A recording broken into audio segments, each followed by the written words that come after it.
शहरात रविवारी झालेल्या मुसळधार पावसानंतर अनेक भागात पावसाच्या पाण्याचा योग्य निचरा न झाल्याचे चित्र समोर आले। अनेक ठिकाणी रस्त्यांवर आणि वस्त्यांमध्ये पाणी साचल्याने नागरिकांना मोठ्या अडचणींचा सामना करावा लागला। या पार्श्वभूमीवर महापालिकेने केवळ नाल्यांची साफसफाई किंवा दुरुस्ती करून चालणार नाही, तर पावसाच्या पाण्याचा वेगाने निचरा होण्यासाठी पर्यायी व्यवस्था उभारणेही तितकेच आवश्यक असल्याचे मत सभागृह नेते नरेंद्र काळे यांनी व्यक्त केले।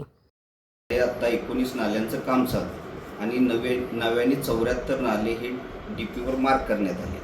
हे मार्क करत असताना कुठलेही कंट्रोलच्या लेवल्स घेतल्या नाहीत, कंट्रोल मॅपचा आधार घेतलेला नाही, हे पाणी जात आहे का नाही याचा कुठेही विचार केला नाही आणि अशा पद्धतीने हे नाले मार्क केले। आत्ता पावसाळ्यात असं आहे की पावसाचं पाणी हे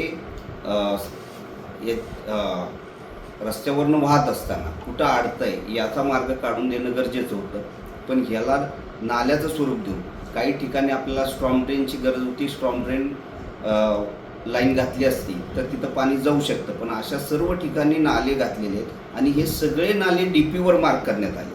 हे डीपीवर मार्क करत असल्यामुळं काही ठिकाणी आता जिथं नाले मार्क केले त्या ठिकाणी काहींचे लेआउट आहेत, काहींनी बिल्डिंग बांधतायत, काही जण घरं बांधतायत, काही जणांनी प्लॉट घेतलेले। या सगळ्या ह्याच्यावर आपणच दिलेल्या लेआउटवर आता पुन्हा प्रश्नचिन्ह उभा राहते की आपण चुकीच्या पद्धतीने नाले मार्क केलेत। नाले मार्क करत असताना खऱ्या अर्थानं खरीच अशी परिस्थिती आहे का डिझास्टर मॅनेजमेंट आपल्याला वापरावं लागेल अशी कुठलीही परिस्थिती नसताना हे नाले मार्क करण्यात आले। हे नाले मार्क केलेत। आत्ता ज्या नाल्यांचं काम चालू आहे ते नाले तुडुंब भरून वाहत आहेत।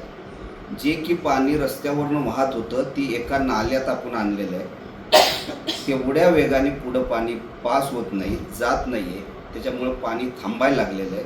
त्याच्यामुळं आत्ता ही जे 74 नाले डीपीवर मार्क केले याचं पुनर्सर्वेक्षण होणं गरजेचं आहे आणि तोपर्यंत डीपीवर त्या नाल्यांना परवानगी देण्यात येऊ नये।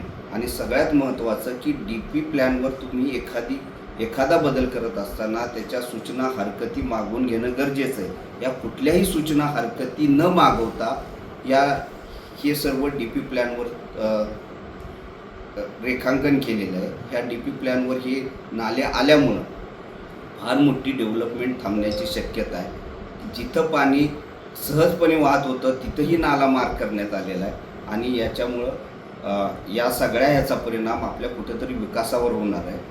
मोठ्या प्रमाणात येणारा महापालिकेला येणारा डेव्हलपमेंट फंड असेल, येणारा टॅक्स असेल, हा मोठ्या प्रमाणात आपल्याला कमी होणार आहे। तरी हे नाले चुकीच्या पद्धतीने झालेले याचा कुठेही म्हणजे ज्या कन्सल्टंटनी याचं रेखांकन केलं हे रेखांकन चुकलेलं आहे।